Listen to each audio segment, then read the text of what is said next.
Umat Tuhan yang terkasih, selamat datang dalam perenungan kontemplatif Sabtu Sunyi dengan menggunakan nyanyian Taizé. Nyanyian Taizé merupakan bentuk unik dari doa melalui nyanyian yang memiliki karakteristik menggunakan kalimat-kalimat pendek yang dinyanyikan secara berulang-ulang atau repetitif. Pengulangan ini dimaksudkan agar jemaat dapat merenungkan makna yang mendalam dari setiap liriknya. Bait pertama akan dinyanyikan oleh pemandu pujian, sedangkan bait kedua dan seterusnya dinyanyikan bersama umat. Dalam kontemplasi ini akan digunakan bunyi triangle sebagai tanda transisi. Jika saudara mendengar bunyi triangle, maka itu adalah tanda memasuki saat hening. Lalu jika bunyi triangle terdengar kembali, maka itu tanda bahwa kita akan bernyanyi kembali. Demikian seterusnya.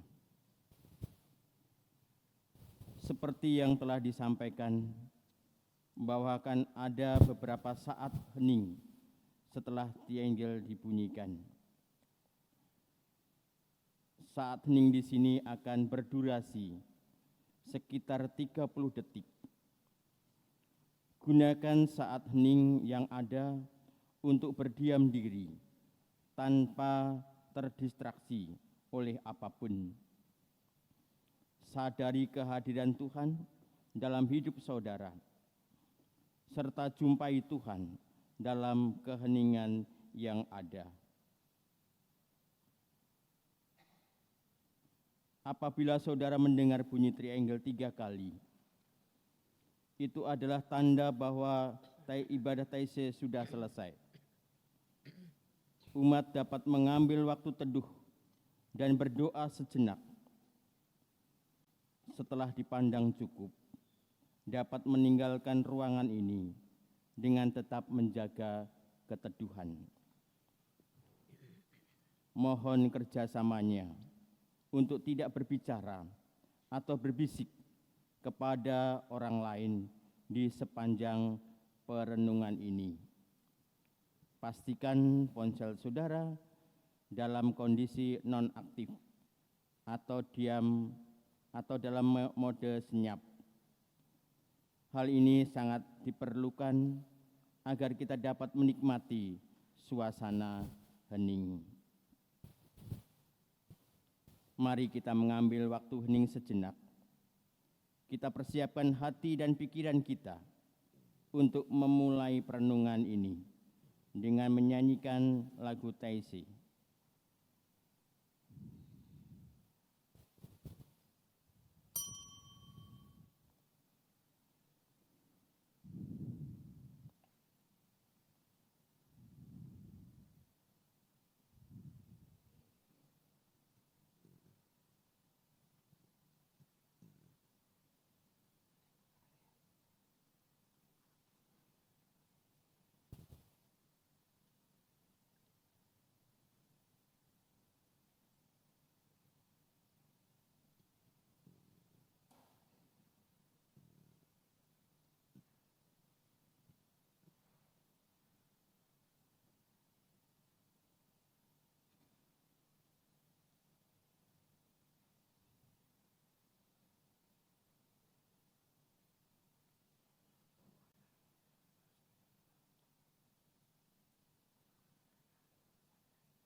Kepadamu ya Tuhan, kuangkat jiwaku.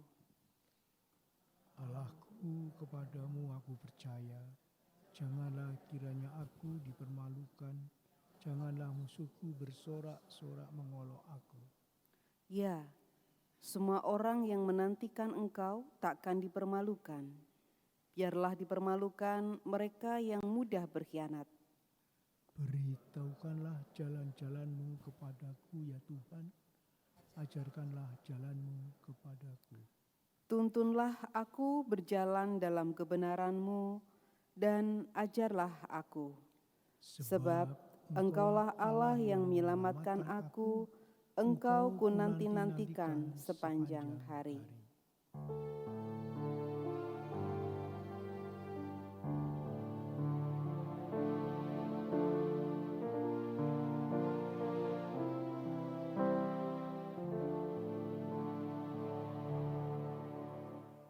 Bless the Lord, my soul, and bless His holy name.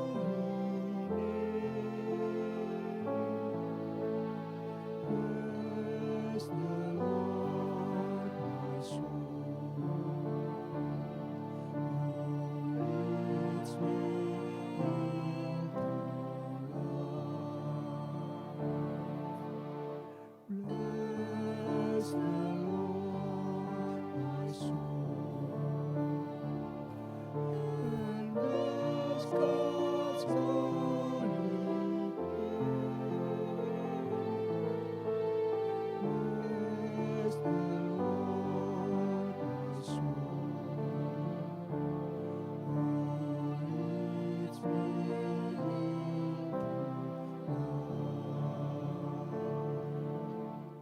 Bless the Lord, my soul, and bless God's holy name. Bless the Lord, my soul, all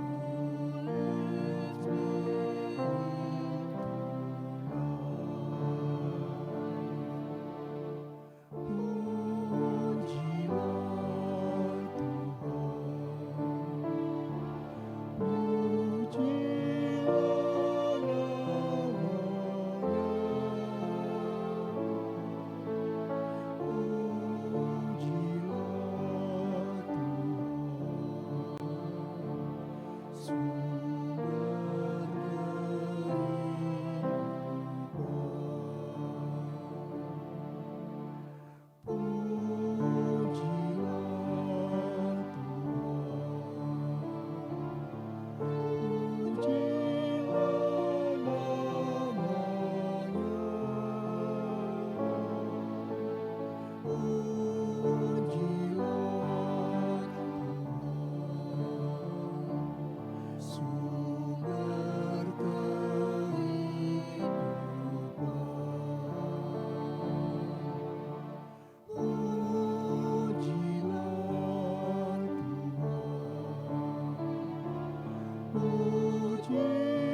Kehidupan dan kematian adalah dua sisi kehidupan.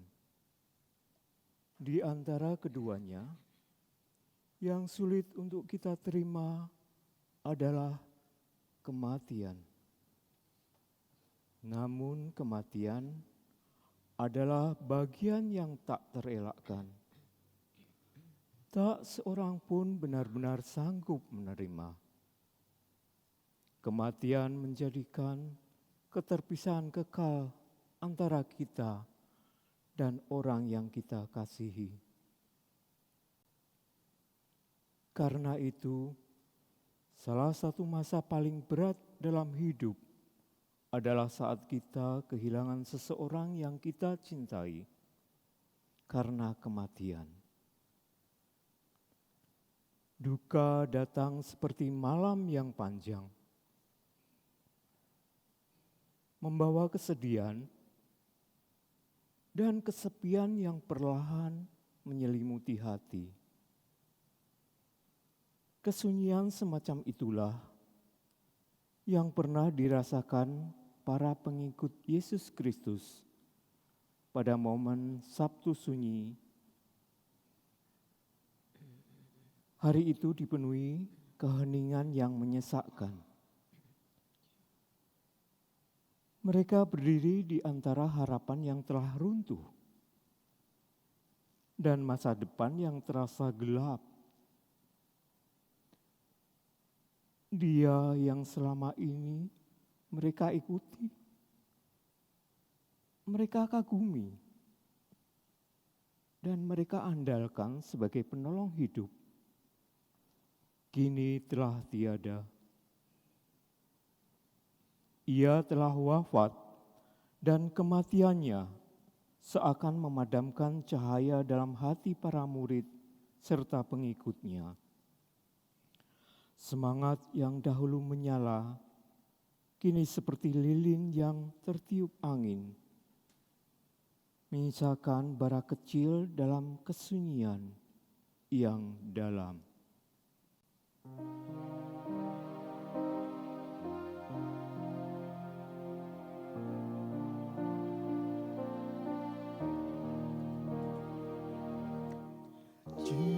Jesus, remember me when you come into your kingdom.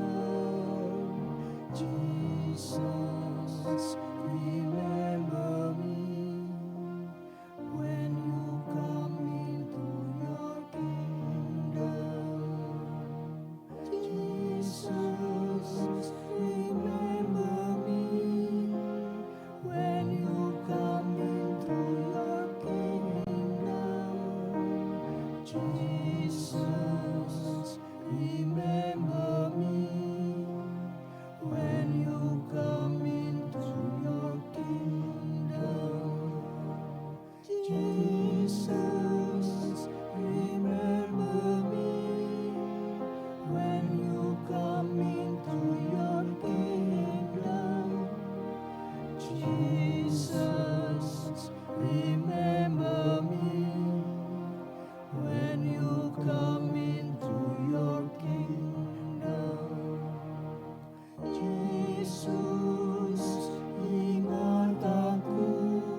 Mari kita berdoa.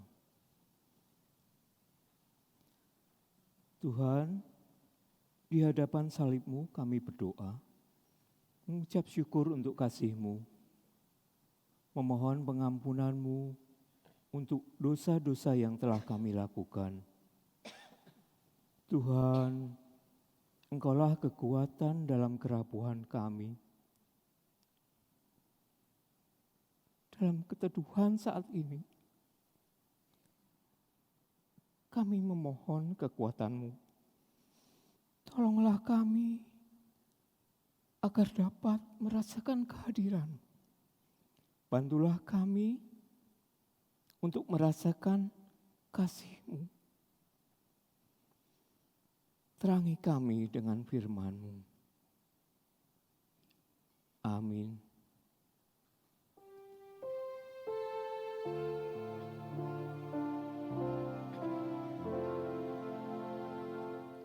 Tuhanlah kekuatanku,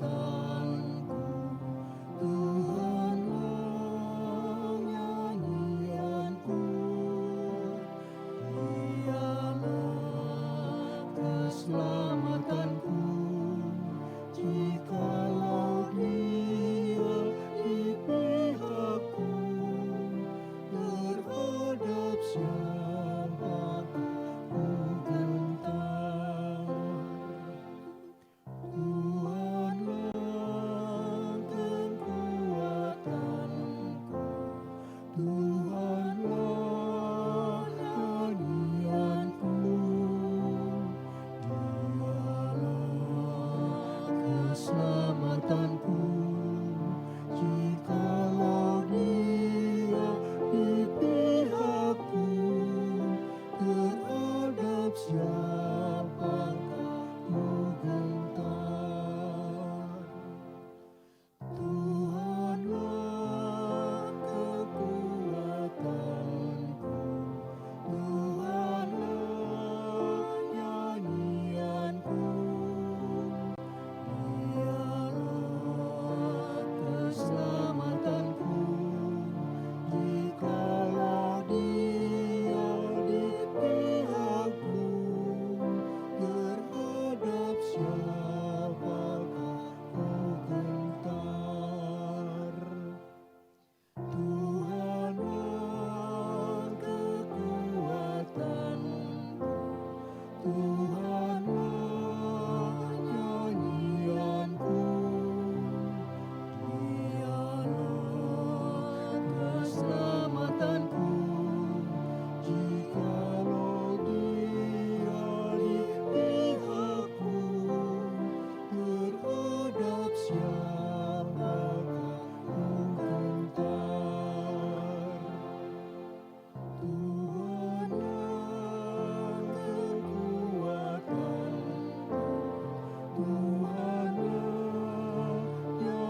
Kasihani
aku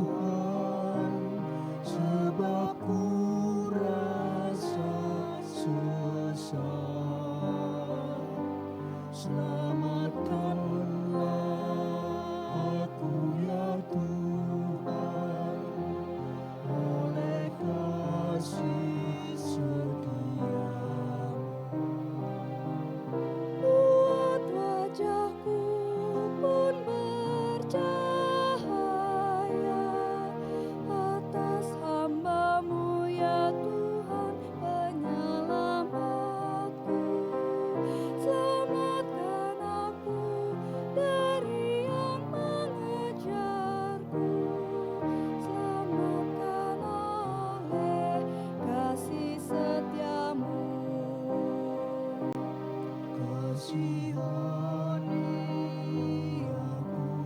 Tuhan,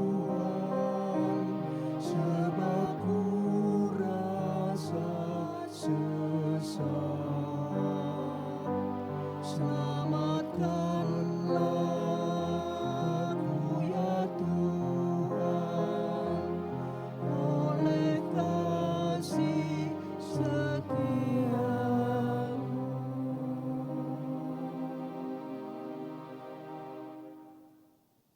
Pembacaan Injil didasarkan dari Injil Yohanes pasal 19 ayat 38 sampai dengan 42 yang demikian firman Tuhan. Sesudah itu Yusuf dari Arimatea meminta kepada Pilatus supaya ia diperbolehkan menurunkan jenazah Yesus. Ia murid Yesus, tetapi sembunyi-sembunyi karena takut kepada para pemuka Yahudi. Pilatus mengabulkan permintaannya itu. Lalu datanglah ia dan menurunkan mayat itu. Datanglah juga Nikodemus, orang yang dahulu pernah datang kepada Yesus pada malam hari. Ia membawa campuran minyak mur dengan minyak gaharu, kira-kira 50 kg beratnya. Mereka mengambil mayat Yesus, mengafaninya dengan kain linen, dan membubuhinya dengan rempah-rempah, menurut adat orang Yahudi bila menguburkan mayat. Dekat tempat Yesus disalibkan ada taman, dan dalam taman itu ada kubur baru yang di dalamnya belum pernah dimakamkan seseorang. Karena hari itu hari persiapan orang Yahudi, sedangkan kubur itu tidak jauh letaknya, maka mereka meletakkan Yesus di situ. Demikianlah firman Tuhan.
Penguburan Yesus bukanlah sekedar epilog dari drama penderitaan di salib.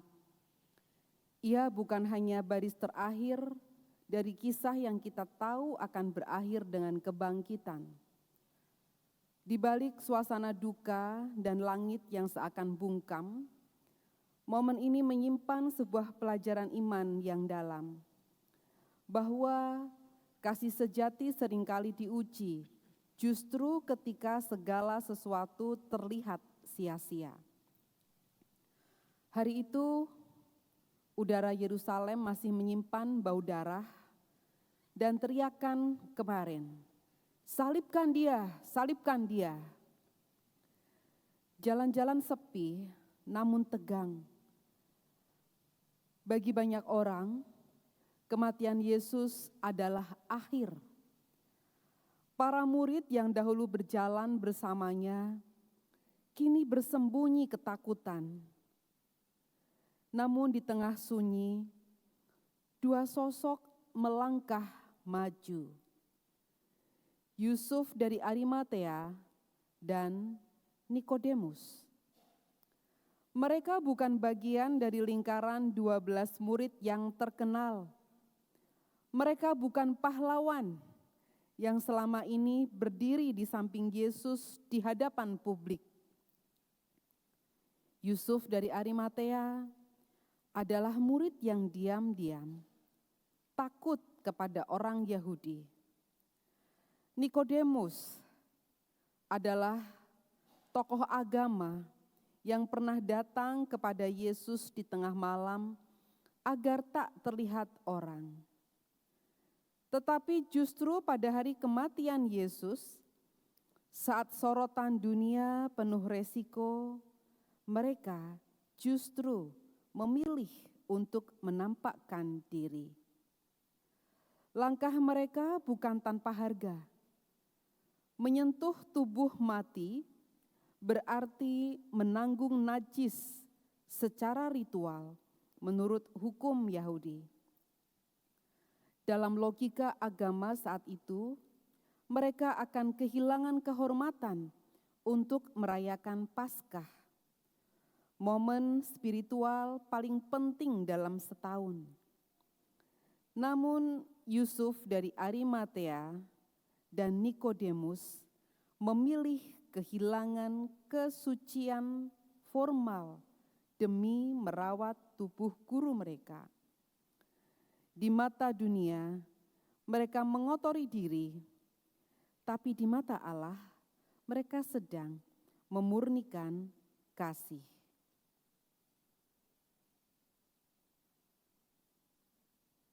Yusuf dari Arimatea berani datang kepada Pilatus, meminta tubuh Yesus.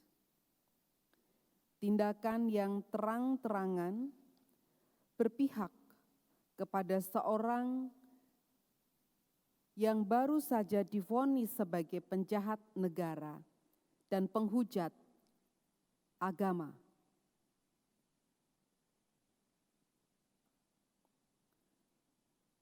Itu bukan sekedar administrasi penguburan. Itu pernyataan publik. Mereka hendak mengatakan, "Aku mengasihi Dia yang kalian salibkan." Nikodemus membawa mur dan gaharu seberat 50 kilogram. Jumlah yang hanya layak untuk menguburkan seorang raja. Ia tidak lagi bersembunyi di balik malam. Tindakannya adalah pengakuan iman, bukan lewat kata-kata, tetapi lewat pengorbanan yang nyata. Keduanya hadir di saat yang paling sunyi. Tidak ada sorak-sorai penyambutan seperti di pintu Yerusalem beberapa hari sebelumnya. Tidak ada mukjizat spektakuler yang menyertai mereka. Tidak ada jaminan bahwa pengorbanan mereka akan dihargai atau dikenang. Mereka bahkan tidak tahu bahwa kebangkitan akan terjadi. Yang mereka tahu hanyalah Yesus telah mati dan mereka ingin mengasihi Dia sampai akhir. Inilah wajah iman yang murni. Iman yang tidak bergantung pada kemenangan, pada tepuk tangan, atau suasana hati. Iman yang tetap setia walau tak ada hasil yang tampak. Iman yang memilih bergerak ketika Allah seakan-akan diam. Sabtu sunyi, hari di antara kematian dan kebangkitan, adalah gambaran batin yang sedang dialami orang percaya.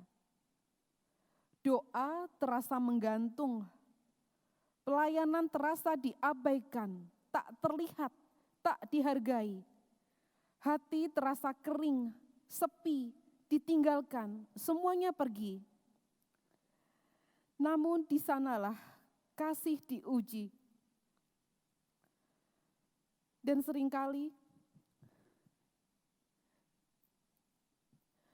justru di sanalah Kasih menjadi paling murni.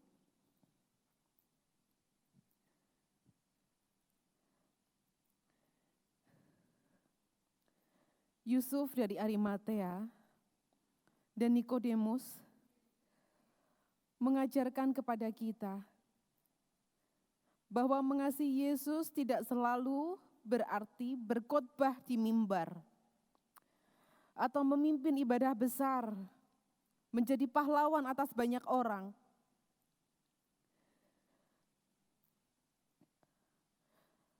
Kadang itu berarti membungkus luka dengan kain lenan,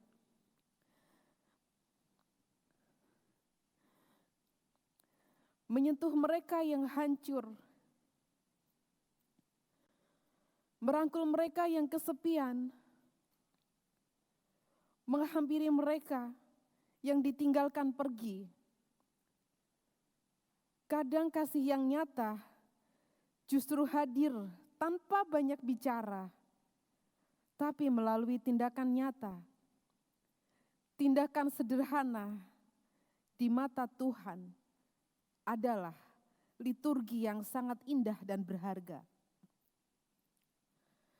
Yusuf dari Arimatea dan Nikodemus, mereka menjadi teladan bagi kita, memberi teladan bahwa tetap mengasihi meski kehilangan citra dan kehormatan, tetap setia meski tak ada tepuk tangan yang terdengar, pujian yang lantang, tetap melangkah keluar dari bayang-bayang, merangkul yang luka, memberi ketika yang lain menjauh, tetap mengasihi sekalipun ditinggal pergi. Kasih seperti ini mungkin tampak tak berharga, tampak najis di hadapan dunia yang mengukur kesucian dengan aturan-aturan lahiriah. Namun di hadapan Allah, kasih itu sungguh sangat murni, karena lahir dari hati yang rela kehilangan segala sesuatu demi Dia yang mengasihi kita, demi Dia yang disalibkan untuk kita. Mungkin saat ini kita juga sedang berada di Sabtu sunyi yang sungguh-sungguh sunyi di dalam hati. Kita sendiri di masa ketika doa tidak langsung dijawab oleh Dia. Ketika pelayanan kita tidak disorot, ketika kehadiran kita seolah tidak diperhitungkan, ketika apa yang sudah kita upayakan seolah-olah sia-sia, ketika segala pengharapan kita seolah menggantung tak kunjung dijawab oleh Tuhan, ketika seolah kita tidak tahu masa depan kita seperti apa, mungkin kita berada di antara kehidupan dan kematian. Kita di antara keduanya. Namun ingatlah, Allah yang membangkitkan Yesus juga melihat dan menghargai kasih yang diam-diam kita berikan. Kasih yang diam-diam tidak kita perlihatkan kepada Dia.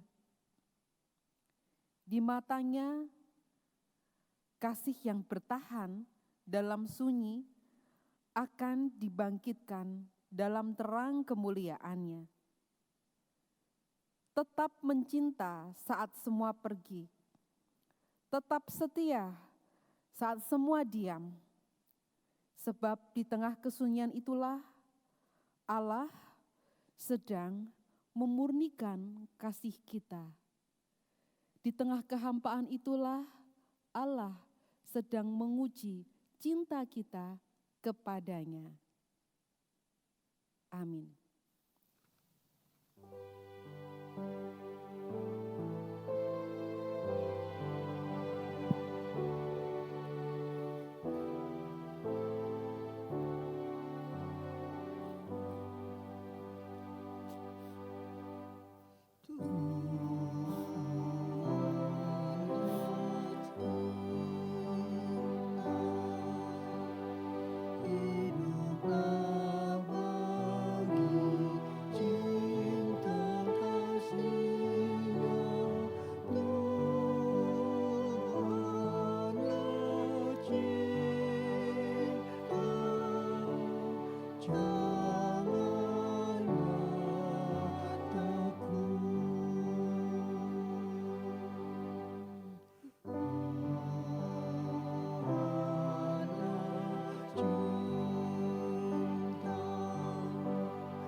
kasih-Nya Tuhan mencipta. Janganlah takut,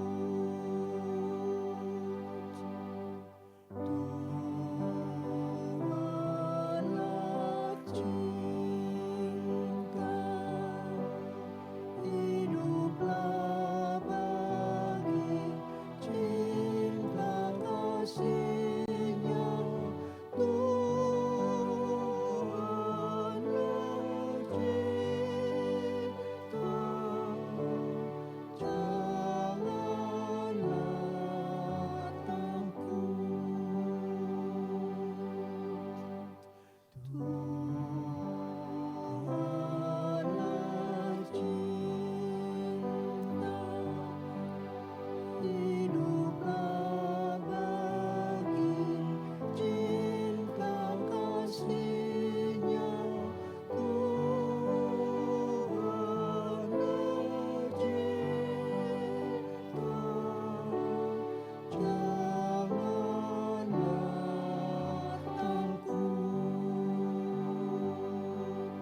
Tuhan mencipta. Janganlah takut, Tuhanlah cinta.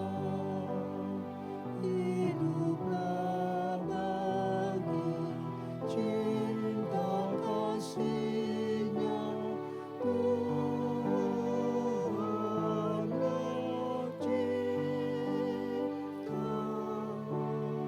Janganlah takut.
Tuhan,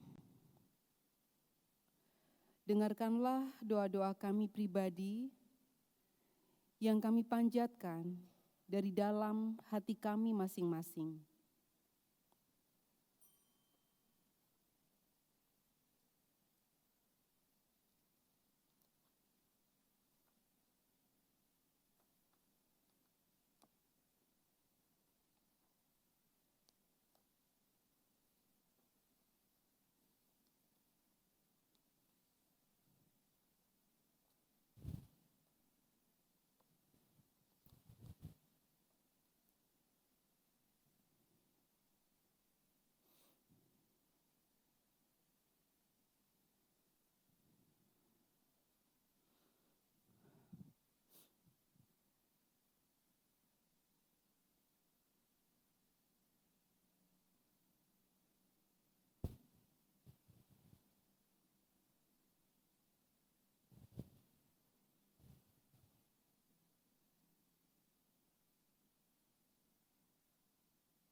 Bapa kami yang di sorga, dikuduskanlah nama-Mu, datanglah kerajaan-Mu, jadilah kehendak-Mu di bumi seperti di sorga.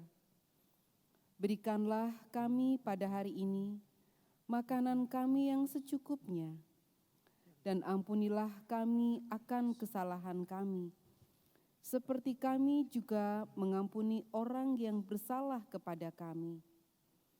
Dan janganlah membawa kami ke dalam pencobaan, tetapi lepaskanlah kami daripada yang jahat. Karena Engkaulah yang empunya kerajaan dan kuasa dan kemuliaan sampai selama-lamanya. Amin.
Marilah kita memohon kepada Tuhan bersama-sama. Tuhan, jadikanlah aku pembawa damai.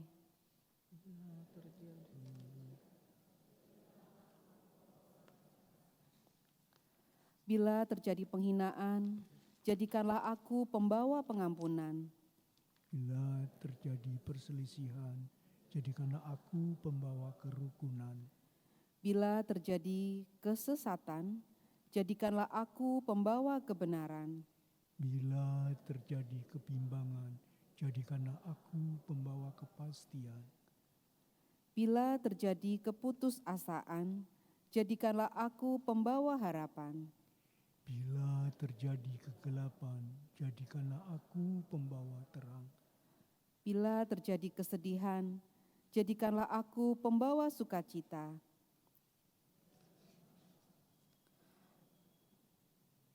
Ya Tuhan Allah, ajarlah aku untuk lebih suka menghibur daripada dihibur, mengerti daripada dimengerti, mengasihi daripada dikasihi, sebab dengan memberi kita menerima, dengan mengampuni kita diampuni, dan dengan mati suci kita dilahirkan ke dalam hidup kekal.